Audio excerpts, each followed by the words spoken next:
A gente volta a falar sobre a economia e a inflação. De acordo com dados divulgados pelo IBGE, a inflação atingiu 1,31% em fevereiro, o maior patamar em 22 anos. Reportagem de Rodrigo Viga. A inflação oficial do país, o IPCA do IBGE, deu um salto em fevereiro deste ano. Foi a 1,31%. Tinha sido de apenas 0,16% em janeiro de 2025. Essa taxa agora de fevereiro é a mais elevada para meses de fevereiro desde 2003. Olhando a série completa, incluindo os demais meses, foi o patamar mais elevado de inflação desde março de 2022. A alta já era esperada, porém veio um pouco acima das previsões do mercado financeiro, que estava apostando numa taxa em torno de 1,10%. É que em fevereiro o IBGE capta a pressão da educação, mensalidades e cursos escolares. Já se esperava que fosse um impacto forte e ele veio em quase 0,30 ponto percentual no mês de fevereiro. Porém, outros movimentos também justificaram essa alta do IPCA. Energia elétrica, que em janeiro teve um resultado baixo por conta do bônus tarifário de Itaipu, e os alimentos, que subiram menos, mas continuaram no terreno positivo. Pressões do café moído, que esse ano já subiu quase 25%, e ainda de um outro item extremamente importante, os ovos. Menor oferta no mercado interno por conta da crise aviária nos Estados Unidos. Houve um aumento nas exportações, mas esse é um período também de maior demanda e consumo de ovos. Gustavo Sunk, economista-chefe da Suno Research, avalia aqui na Jovem Pan o comportamento da inflação brasileira nesse começo de 2025. Os dados vieram dentro do esperado, com um qualitativo que trouxe algumas notícias positivas. Os principais grupos observados pelo Banco Central trouxeram uma desaceleração no ritmo de crescimento em relação a janeiro. Serviços subjacentes, serviços intensivos em mão de obra, média dos núcleos, refletindo possivelmente uma desaceleração da atividade econômica. Sidney Lima, da Ouro Preto Investimentos, analisa aqui na Jovem Pan os preços e a inflação no Brasil. Com uma inflação mais pressionada, a trajetória dos juros ela pode ser revista, tornando os cortes de Selic ainda mais difíceis. Daí muito se pergunta, sobre qual o impacto. Aí nós temos crédito mais caro, consumo retraído e no longo prazo um desafio adicional para um crescimento sustentável. Com o resultado de fevereiro, o IPCA, a inflação oficial do país, acumula nesse ano alta de 1,47% e ao longo dos últimos 12 meses, já longe do teto, 5,06%. Do Rio, Rodrigo Viga. Ainda sobre a inflação, o ovo, com alta de 15%, apresentou o maior custo desde 94, o ano do início do Plano Real. O economista-chefe da Ativa Investimentos, Ettore Sanches, participa aqui com a gente mais uma vez do Jornal Jovem Pan. Tudo bem, Ettore? Boa noite para você. Muito obrigado. Olá, Thiago. Prazer estar com vocês mais uma vez.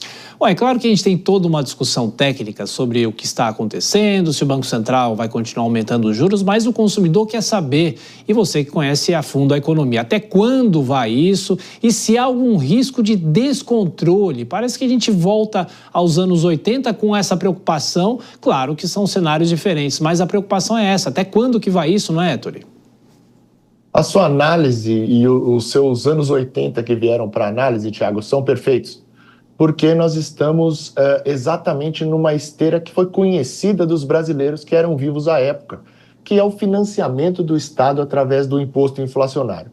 O Rodrigo Viga pontuou muito bem que nós tivemos ali educação, que sazonalmente entra no fevereiro, nós tivemos um pouco de energia elétrica por conta do bônus de Itaipu que caiu e voltou, mas nós temos a alimentação puxando bastante.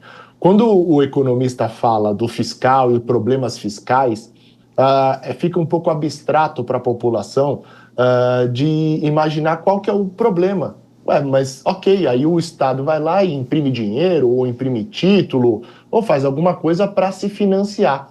O problema é que a hora que a gente coloca dinheiro em circulação, quando o Estado gasta mais do que pode, a inflação cobra o preço. E aí não é no rico ou no pobre. Aliás, o pobre, em termos percentuais, sente muito mais, mas ela é disseminada. Então você vê, o ovo tem problema lá dos Estados Unidos? Tem, mas tem uma demanda constante. Você tem alimentação como um todo muito pressionada. Aliás, a gente pode fazer um link com a política da Dora Kramer, né? Que a gente consegue explicar muito bem a desaprovação do Lula olhando para os 8% de alimentação que subiu no ano passado e mais agora, esse ano, os 12 meses acumulados ainda estão em 7% e não alivia, né? Então, esse é o risco da gente financiar o Estado através de imposto inflacionário, né? Então, emitindo título, gastando mais do que poderia e dá o risco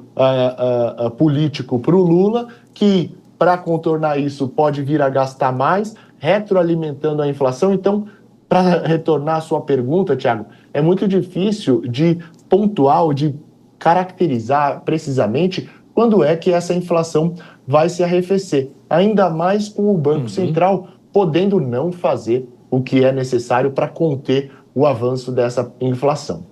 Você citou Dora Kramer, eu vou chamar a Dora para a próxima pergunta, também com a gente o Cristiano Vilela. Dora Kramer. Boa noite, Ettore.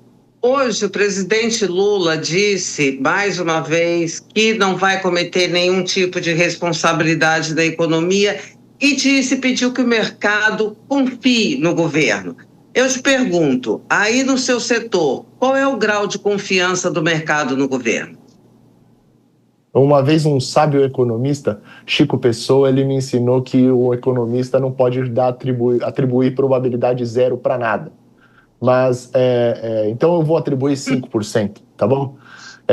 O negócio é o seguinte, nós vivemos, né, a economia como um todo, apesar dos políticos viverem em trechos de 4 anos, para o economista e para o brasileiro como um todo, o Brasil não acaba a cada 4 anos. Então a gente já está num jogo sequencial, no qual, quando o presidente pediu a confiança, disse que iria fazer tudo, a responsabilidade fiscal, já antes de entrar eles fizeram uma PEC de 200 bilhões de reais, a chamada PEC de transição.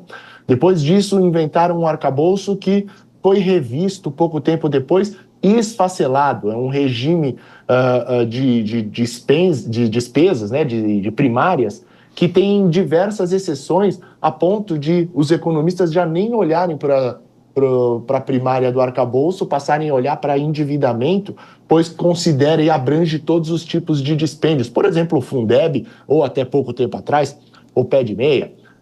Então, assim, pedir uma confiança nesse estágio, né, de um jogo sequencial, me parece pouco provável que seja obtido.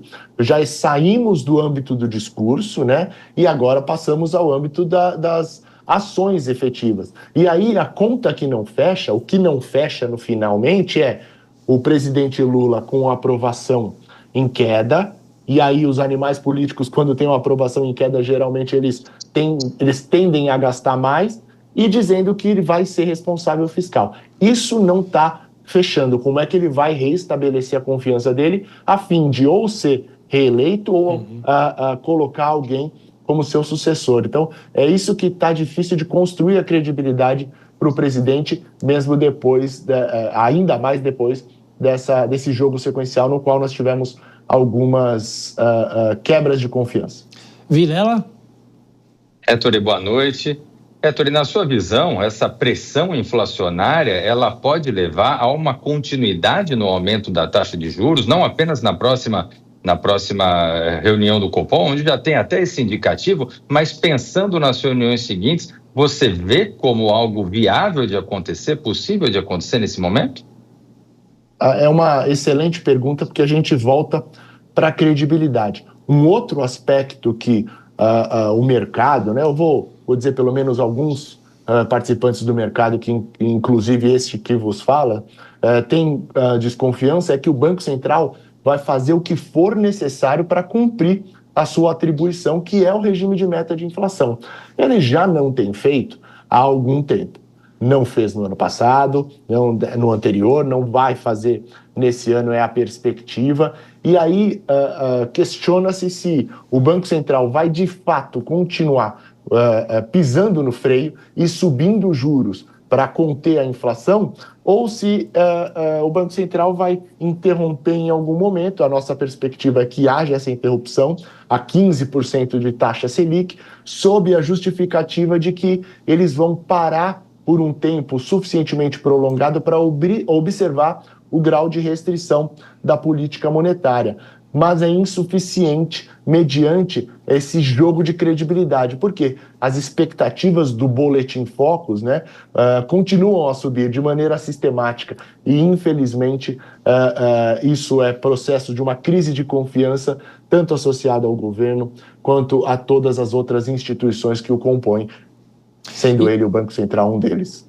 E, Héctor, eu queria uma explicação sua. Por que hoje cedo, quando saiu esse dado da inflação aqui no Brasil, o dólar chegou a subir bastante, depois inverteu, acabou fechando estável, em queda mais estável, 0,07, cotação de 5,80. O que o investidor aqui no Brasil entende sobre isso? Depois houve uma espécie de aceitação desse índice aí, o mercado seguiu o dia?